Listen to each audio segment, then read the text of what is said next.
हमारे जीवन का उद्देश्य ये है कि भाई हम कुछ करें। पैसा कमा रहा है, जिंदगी भर हाय हाय कर रहा है, लास्ट में दांत चियार के चल, हम कुछ करें। हमारे जीवन का सिर्फ ये उद्देश्य नहीं है कि बहुत ज्यादा धन अर्जित कर लिए, बहुत ज्यादा पैसा कमा लिए, बिल्डिंग बना लिए और फिर मर जाए।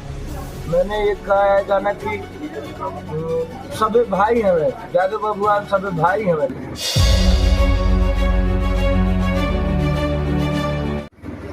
नमस्कार, आज हम सभी के बीच रितेश पांडे जी मौजूद हैं। करागढ़ विधानसभा से प्रत्याशी हैं जनसुराज के, और इन्होंने अपनी सफलता खुद लिखी है। ये संघर्षों की मिट्टी से उठकर करागढ़ जैसे छोटी जगहों से मुंबई तक गए, बिलियन स्टार कहलाए। हेलो कौन, एक गाना जिसको आप सभी ने लगभग सुना होगा, जिसकी वजह से ये बहुत आगे बढ़े। आज चुनावी रण में है। बहुत बहुत स्वागत है आपका।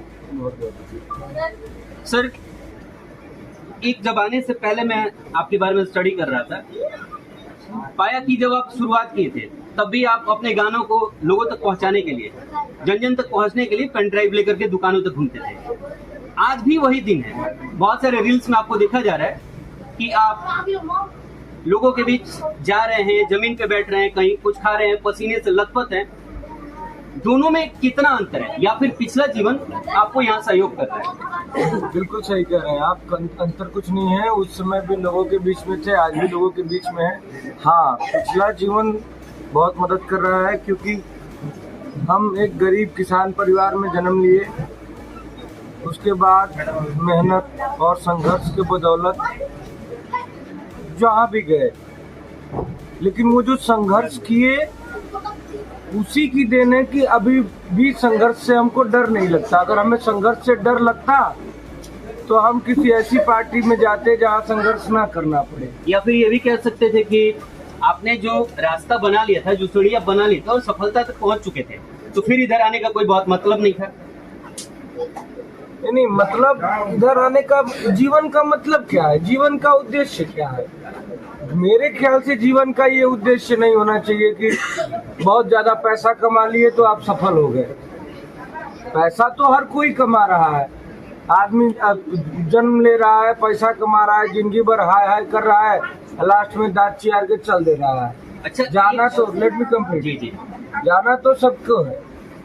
हमारे जीवन का उद्देश्य ये है कि भाई हम कुछ करें, हम कुछ करें। हमारे जीवन का सिर्फ ये उद्देश्य नहीं है कि बहुत ज्यादा धन अर्जित कर लिए, बहुत ज्यादा पैसा कमा लिए, बिल्डिंग बना लिए और फिर मर जाए। मरना तो सबको है, हमको वैसे नहीं मरना।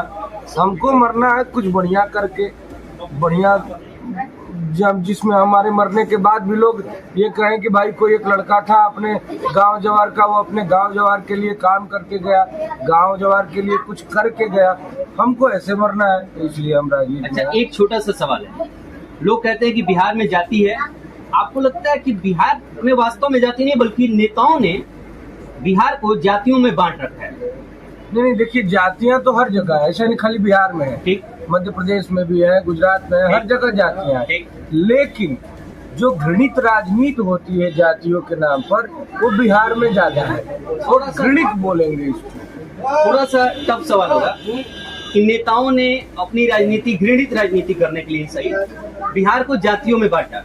आपको नहीं लगता है कि भोजपुरी इंडस्ट्री के जो अभिनेता हैं वो भी एक दो कदम उनसे आगे बढ़ के और अपना स्टारडम लेने के लिए बिहार को जातियों में बांटा? जाति के तहत जो गाने हैं बहुत सारे, जिनको मैं गाना नहीं चाहूंगा, उसको लोगों ने गाया, तो इसको आप कैसे देखते हैं? ऐसा नहीं होना चाहिए, ऐसा नहीं होना चाहिए। जो जातिगत गाने हैं वैसा नहीं होना चाहिए। ऐसा नहीं है कि मेरे गाने नहीं है वैसे, लेकिन मेरे गाने ऐसे भी हैं जो खेसारी लाल यादव जी और बड़े भैया पवन सिंह जी के बाद बीच में वो चल रहा था, तो मैंने ये भी जाति पे गाना गाया है।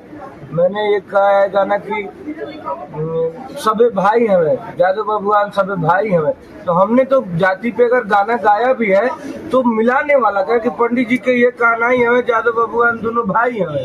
तो हमने तो वैसा गाना नहीं गाया कि भाई हम ठोक दे मार दे, ऐसा गाना नहीं गाया है। जनसुराज आएगा, 5 काम हो जाएगा नारा है, शुभकामना है, सरकार बने। लेकिन किसी भी कारणवश अगर आप सरकार बनाने से चूकते हैं, लेकिन आप विधायक बन जाते हैं, तो करहगर के लिए आपका अपना मॉडल होगा कुछ, बिल्कुल हमारा अपना मॉडल वो है। कोई 3 काम हमको बता दीजिए। करहगर में देखिए सबसे बड़ी जो समस्या है उसका निदान होना बहुत जरूरी है, क्योंकि वो लोगों के स्वास्थ्य से जुड़ी समस्या है।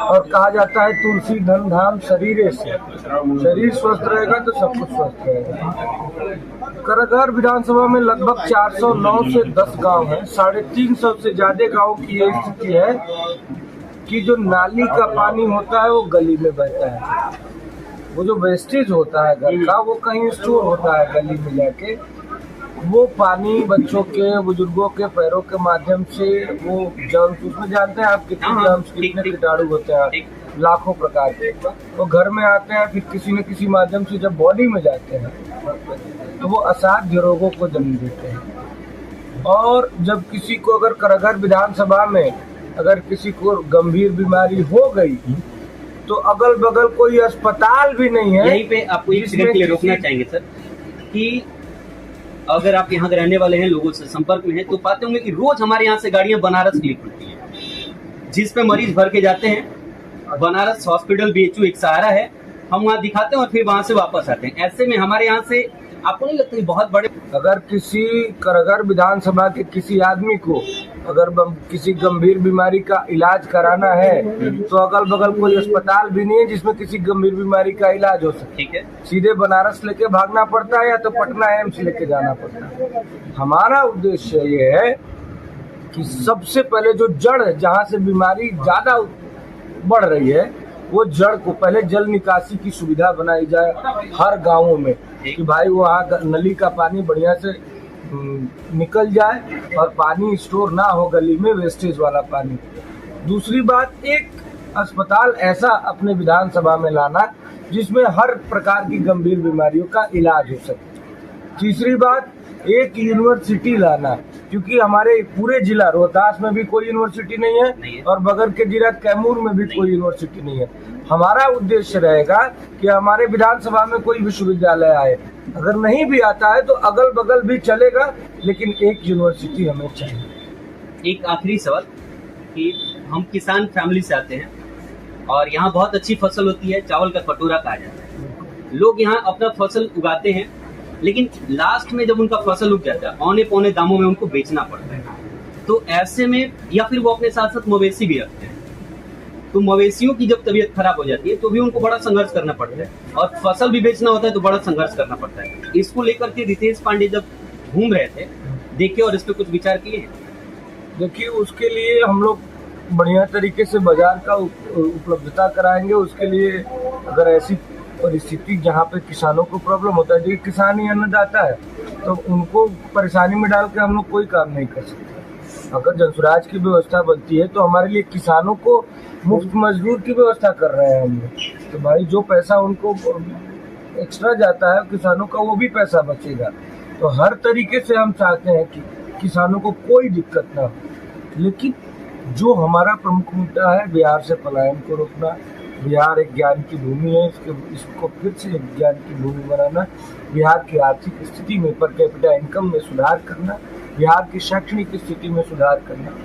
तो ये पूरा हम लोगों का एक ताना बाना है कि भाई हम लोग बिहार को, जो बिहार की पुरानी प्रतिष्ठा थी उसको वापस दिलाना चाहते हैं। हम लोग ये नहीं चाहते हैं कि बिहार के लड़के जाके दिल्ली, मुंबई, गुजरात, फरीदाबाद में गाली और मार खाएं। एक आग्रह और आपसे कर लेते हैं कि पिछली बार जो विधायक जी बने, ये टीका टिप्पणी नहीं है, ये बहुत गंभीर प्रश्न है। उन्होंने कहा था कि करहगर के जाम की समस्या को लेकर हम सोचेंगे और उन्होंने एक मॉडल दिया था कि जो पुल है, जो यहाँ नहर है, उस पर पुल चारों तरफ इसको पाट दिया जाएगा और बाजार को वहाँ शिफ्ट कर दिया जाएगा और रोड स्मूथ हो जाएगा, साथ ही साथ पीछे बस स्टैंड दे दिया जाएगा और बस स्टैंड की भी सुविधा हो जाएगी। वही मैं कह रहा हूँ कि रितेश पांडे को मैं यहाँ ध्यान आकृष्ट कराना चाहता था कि अगर आप चुन करके आते हैं, जनता आपको मैंडेट देती है, तो इस पे जरूर विचार करके दिखाएंगे। हमारे साथ जनसुराज करहगर विधानसभा से रितेश पांडे जी थे। आपने इनको सुना और शिक्षा, बदलाव, पलायन, जो क्षेत्रीय मुद्दे हैं, इन सभी पे इन्होंने अपनी बात रखी। आगे जनता मालिक है, अगर इनको चुन करके भेजती है तो ये इन सभी मुद्दों पे कार्य करेंगे, ऐसा इनका भी वादा है। धन्यवाद।